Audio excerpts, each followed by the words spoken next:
dato de cierre tiene que ver con el proyecto de liquidación del DAS. El 30% de la actual planta de trabajadores de ese organismo de inteligencia pasará a trabajar con la Fiscalía General de la Nación. Hace pocos momentos el presidente Juan Manuel Santos eliminó el Departamento Administrativo de Seguridad DAS de Colombia. Así lo aseguró en su cuenta en Twitter, donde también afirmó que no existirá otro organismo como ese en esa nación suramericana. Hace ya más de 3 años, desde el 9 de febrero del 2010, Contravía denunció que el escándalo conocido como las chuzadas del DAS era de proporciones incalculables, que involucraba al alto gobierno, incluido al propio expresidente Álvaro Uribe, con actividades ilegales en contra de periodistas, magistrados, defensores de derechos humanos y líderes de oposición. Desde el Estado, desde la dirección del DAS, en mi condición de senador, fui seguido, fui interceptado, como muchas otras personas.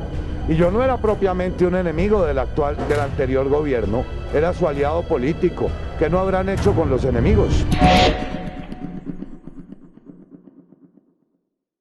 El CTI de la Fiscalía encontró además en el allanamiento al DAS uno de los documentos donde se ve la misión del G3, la cual era neutralizar las acciones de personas o organizaciones opositoras a las políticas del gobierno.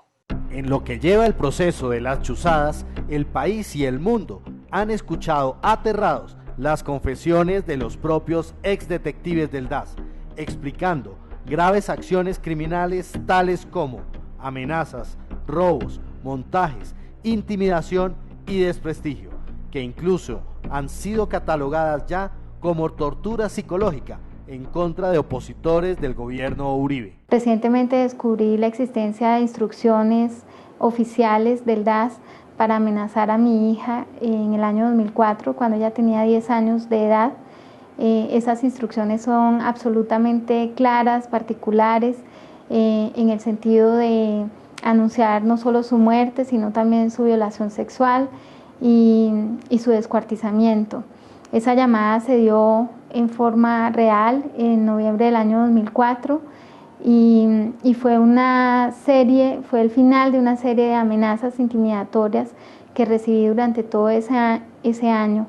Hoy existen pruebas judiciales en el sentido de que el DAS, que responde directamente a las órdenes del presidente de la República, estaba detrás de todas esas amenazas que se dieron en razón de mi labor de investigación en el caso del periodista Jaime Garzón, asesinado en el año de 1999.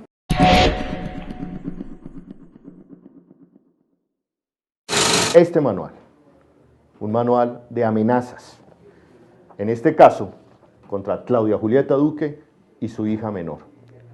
Un manual que es escalofriante, que tiene cosas como las siguientes: las recomendaciones para hacer la amenaza, donde dice cosas como: quien realice la llamada la debe hacer solo y desplazarse en bus hasta el sitio del teléfono público. La magnitud de lo confesado por los detectives y de lo encontrado por la Fiscalía en su allanamiento llevó de manera inexorable al cierre total del DAS el 31 de octubre de 2011 por parte del recién electo presidente Juan Manuel Santos, institución que dependía directamente de esa oficina y que contaba con casi 4.000 empleados en todo el país. ¿Y luego cuál es la solución? Se liquida el DAS porque estamos contra la corrupción y contra esas prácticas delictivas. Yo creo que eso es una razón falsa. El DAS se liquidó para ocultar la verdad. 3 años después de las denuncias de Contravía y a pesar de lo que se sabe hasta ahora, la impunidad, las dilaciones y las amenazas reinan en este escándalo, en el cual hasta ahora apenas 3 detectives han sido condenados, mientras directores y exfuncionarios del gobierno Uribe siguen sin darle la cara al país ni a la justicia. En relación con las investigaciones y sanciones penales por los crímenes cometidos desde la dirección del DAS y promovidos desde la Casa de Nariño, en cabeza del presidente de la República, Álvaro Uribe Vélez, lo que se ha avanzado en justicia es muy poco. Es muy poco porque las 10 condenas penales que existen existen en relación con personas que obedecieron, que cumplieron órdenes. Tal es el caso de la exdirectora del DAS, María del Pilar Hurtado, quien con el beneplácito de su jefe directo, Álvaro Uribe Vélez, se encuentra asilada en Panamá ante el asombro nacional e internacional. La propia investigación del DAS, cómo en los primeros meses, o digamos mucho tiempo de la investigación se contentó con lo que, en virtud de principios de oportunidad o negociaciones, decían unos funcionarios del DAS, obtener unas condenas, condenar a los capitanes Lagos y Tavares a 8 años. Y la verdad, ¿y qué fue lo que con el concurso de ellos se hizo? Formulaciones genéricas, tan genéricas como en ese pedido de perdón que hicieron ellos a algunas víctimas. ¿Y perdón por qué? Por la persecución, pero ¿en qué consiste? ¿Con qué recursos? ¿A través de qué personas? ¿Quiénes eran los interesados? ¿Quiénes impartieron las órdenes? ¿Cómo se desarrolló todo ese proyecto criminal? ¿Cómo ejecutaba las acciones? Lo que la Fiscalía en ese momento, y se quedó solo en esa denominación, hacía la empresa criminal en la que se había convertido el DAS. También está el caso de Dani Usma, quien hoy dirige nada menos que la seguridad de la restitución de tierras.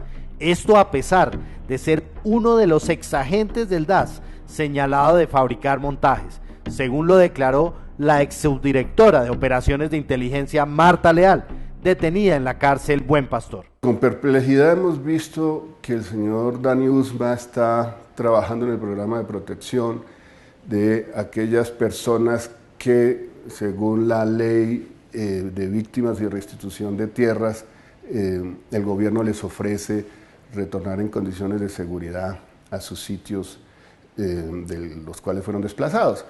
Para sorpresa nuestra, este señor, que ha sido sindicado por sus propios compañeros del DAS de haber contribuido a esta persecución política, de haber contribuido a los montajes en contra de Contravía y de Holman Morris en particular, de haber hecho videos y montajes para querer relacionar a Holman Morris con las FARC, está actuando en la función pública porque le antecede una inmensa dosis de impunidad. ¿Por qué es eso posible? Es nuestra pregunta. Pero que haya señalamientos como los que se han hecho contra esta persona, yo creo que por lo menos, para hablar con mucha suavidad, resulta muy impropio que la unidad de restitución de tierras tenga como jefe de protección o en la oficina de protección precisamente a una persona que ha tenido cuestionamientos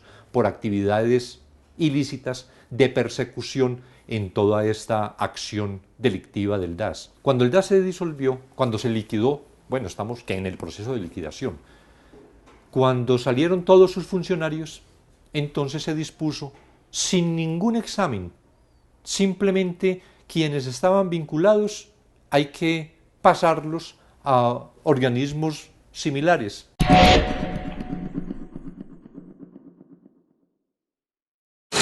A pesar de las dilaciones, cortinas de humo y amenazas que existen desde hace 3 años sobre este proceso, las confesiones continúan. Recientemente, la sociedad escuchó atónita las declaraciones ante la Corte Suprema de Justicia del ex jefe de Fuentes Humanas del DAS, William Romero, y de la exdetective Alba Luz Flores, conocida como la Matajari, quienes ratificaron nuevamente que las órdenes de las chuzadas provenían directamente de la propia exdirectora del DAS, María del Pilar Hurtado, por pedido de su jefe directo, el expresidente Álvaro Uribe Vélez. Los protocolos no los inventé yo, las políticas tampoco las inventé yo. Yo ayudé a formular toda la estructura de Fuentes Humanas durante 13 años, pero quien da la orden es el alto gobierno. El que firma el decreto 643, a donde están las funciones mías, donde está el ciclo de inteligencia, está en los manuales, y quien firma esos señores magistrados es el señor presidente de la época, Álvaro Uribe. Por ejemplo, desde abril de 2008, Yidis Medina había denunciado las acciones de desprestigio elaboradas en su contra desde el DAS, luego de confesar el ofrecimiento de cargos públicos a cambio de su voto en favor del referendo que permitiría la reelección del expresidente Uribe. Almanza aseguró que en las instalaciones del DAS en Bogotá, a través de un avantel, se comunicó con la exdirectora María del Pilar Hurtado y que ésta le pidió que le colaborara con el tema de esta señora, esta bandida, como le decían ellos, que ya era de orden de presidencia, para comenzar el desprestigio de ella. Dijeron, no, pues aquí no, la fácil es montarle que ella es guerrillera del ELN. Y pues ahí ha salido contando ya agentes del DAS, como el señor William Gabriel Romero, que pagaban 20.000 pesos a personas para que colocaran estos afiches y 50.000 pesos en zonas donde no hubieran cámaras para que no los vieran y no los cogiera la policía, porque pues estaban haciendo algo que no era para lo que se concibió el DAS, para lo que se construye una institución como el DAS, que es el cuidar la democracia de este país, cuidar la seguridad. Yo no estaba afectando la seguridad del país, yo le estaba contando a Colombia que el gobierno de Álvaro Uribe era un gobierno corrupto, corrompido, y que además me había equivocado, pero que tuve la gallardía y la valentía de haber reconocido un error.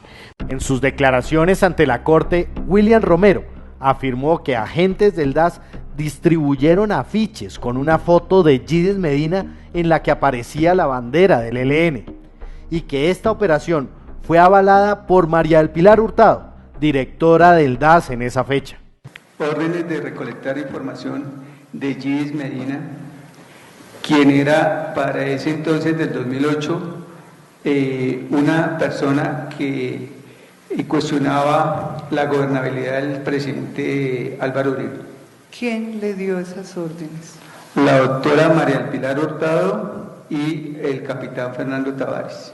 Pero, ¿quién fue el beneficiario de todas las acciones criminales ejecutadas desde el DAS? En la última diligencia ante la Corte Suprema de Justicia, William Romero señaló que el único beneficiario de estas operaciones era el expresidente Uribe, quien incluso les habría enviado a los exdetectives del DAS sus felicitaciones a través de su directa subalterna María del Pilar Hurtado.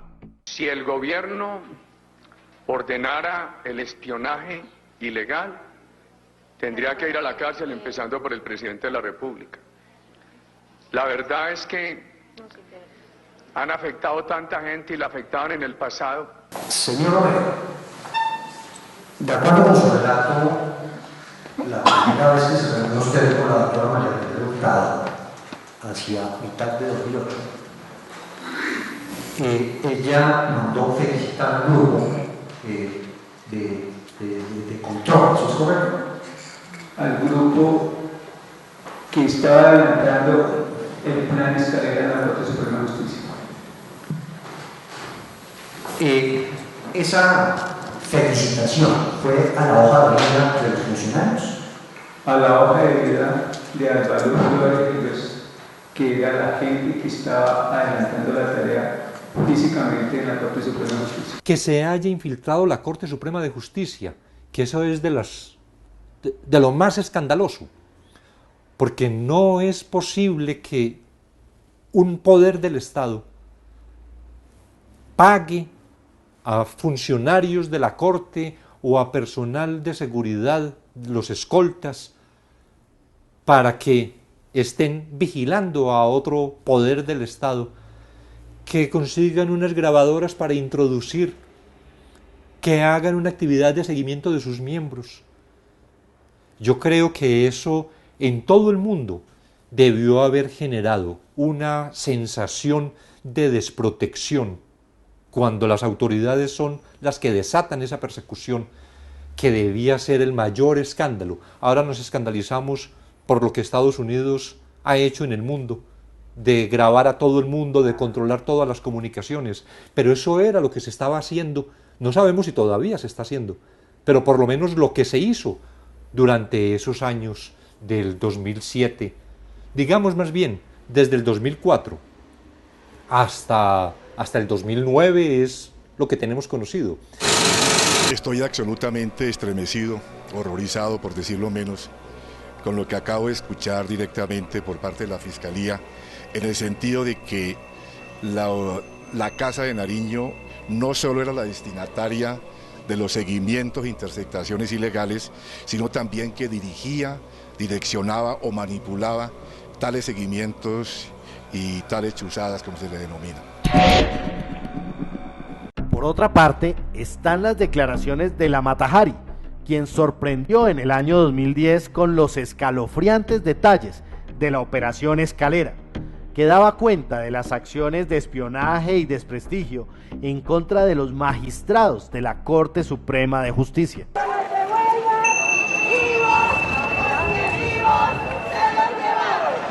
Alba Luz Flores, la detective del DAS que espió y grabó subrepticiamente a la Corte Suprema de Justicia, dijo en entrevista con Noticias 1 que el actual director del DAS, Felipe Muñoz, conoció sus actividades y la estrategia para encubrirlas. A mí me extraña el actuar del doctor Felipe Muñoz, porque él tiene pleno conocimiento, él sabía que las informaciones ficticias se realizaron para cubrir lo que hoy en día sabe la opinión pública y sabe todo el mundo. En sus recientes declaraciones, la Mata Hari aseguró que la orden de infiltrar la Corte Suprema fue dada por William Romero, quien argumentó que era del interés de Álvaro Uribe saber lo que pasaba en ese organismo, debido a las pugnas entre el expresidente y magistrados de la Corte por investigaciones del Alto Tribunal. Ha dicho usted que en este plan Escalera le dieron varias órdenes. ¿De qué manera se las dieron? ¿Todas por escrito?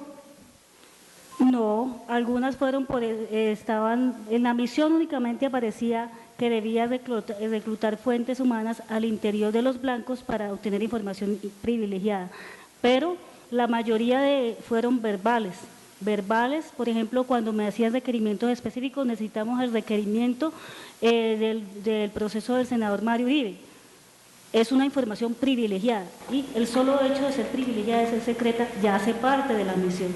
Otro requerimiento es necesitamos obtener información de lo que debaten los señores magistrados para la toma de decisiones de seguridad nacional.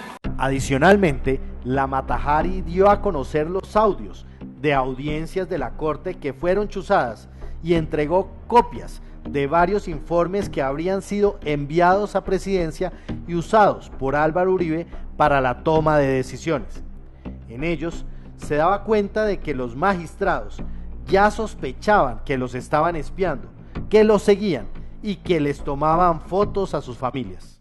Según los magistrados, los problemas que ellos enfrentan en este momento es por culpa del presidente y no dudaría que él tenga culpa en las amenazas de muerte hacia los magistrados. Palabras textuales del magistrado Yesir Ramírez Bastidas: no tengo duda que el presidente tenga que ver con mi amenaza de muerte. Cuando los recursos están destinados como se destinaron durante toda esa etapa de persecución, el manejo de esos dineros tiene unos controles y tiene unos controles internos. De manera que destinar, por ejemplo, los recursos para las valiosas grabadoras que adquirió el DAS, cuando se afirma que las grabaciones que se hacían de las reuniones de la Sala Plena de la Corte eran evaluadas inicialmente dentro del propio DAS, pero que luego llegaban a la Casa de Nariño. ¿No es esa una prueba indiscutible de quién está detrás de toda esa actividad delictiva del DAS?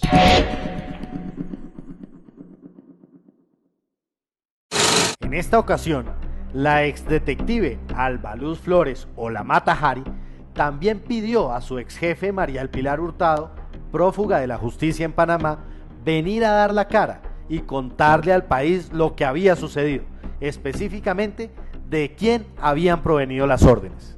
Yo quisiera que la doctora María del Pilar estuviera acá, como nosotros, declarando, manifestando toda su conducta respecto a la investigación de aquí, de la Corte Suprema de Justicia, porque ella, al igual que yo, estábamos supeditadas a órdenes, pero lastimosamente este cumplimiento de órdenes nos ha llevado a procesos que tenemos que hacerle frente y que el país necesita saber la verdad.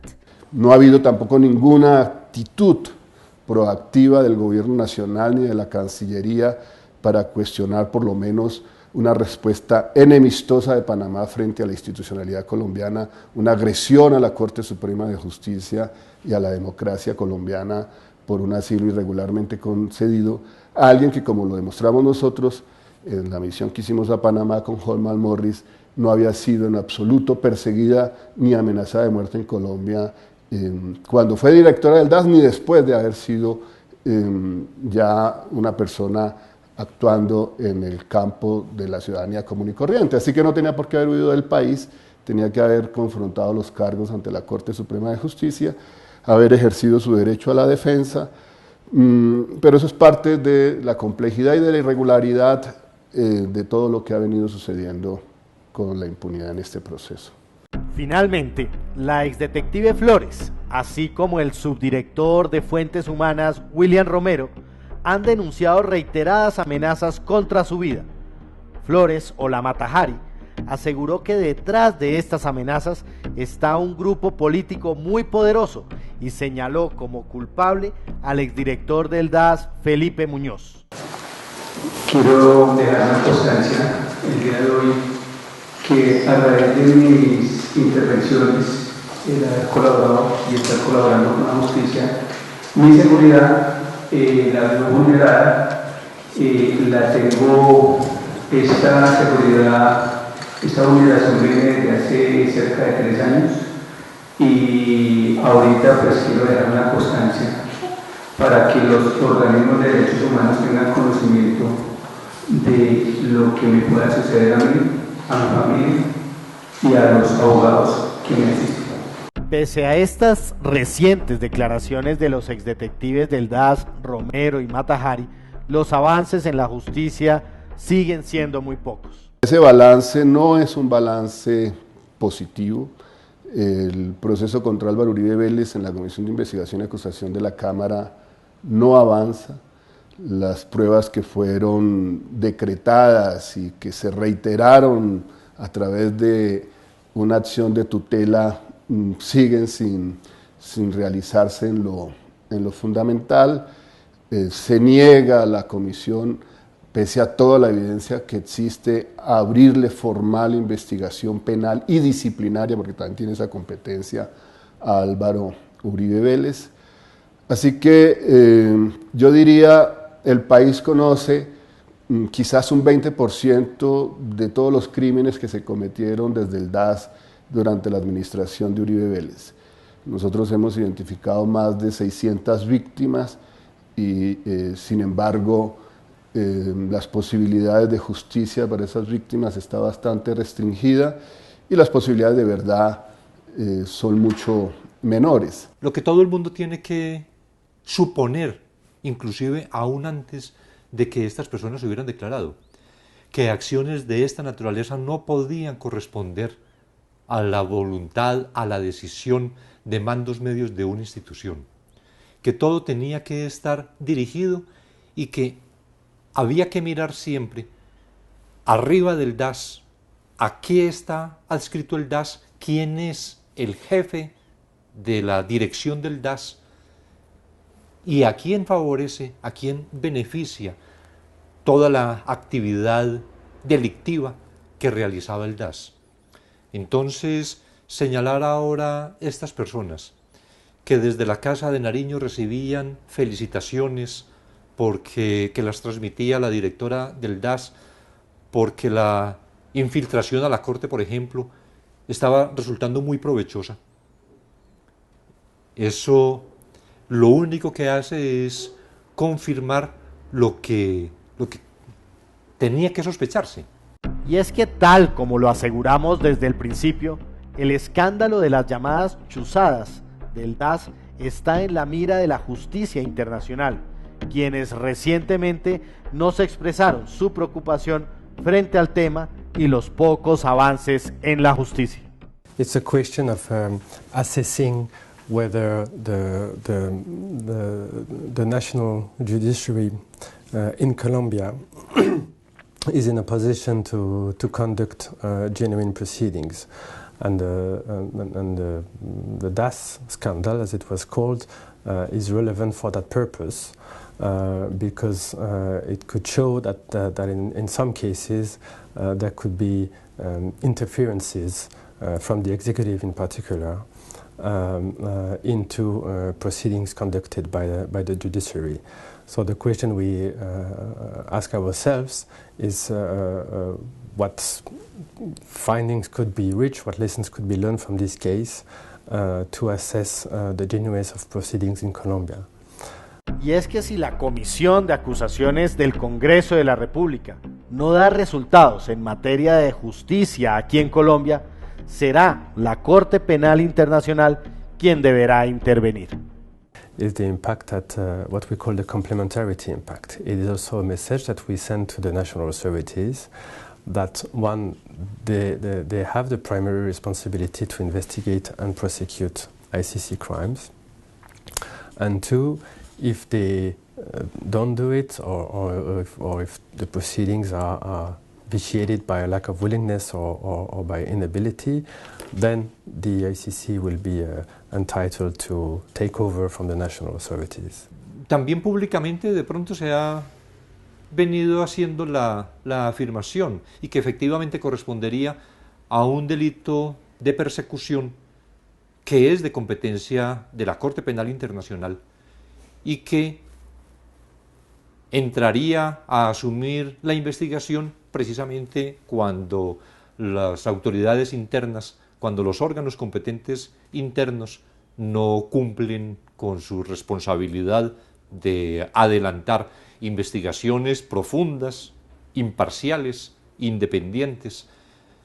Habrá que ver también los desarrollos, no solo de la actividad de la justicia interna, sino también de la Fiscalía de la Corte Penal Internacional, que por lo que hemos conocido y luego de la visita más o menos reciente que hicieron algunos funcionarios de la Fiscalía de la Corte Penal Internacional, están en la observación de la situación colombiana en muchos frentes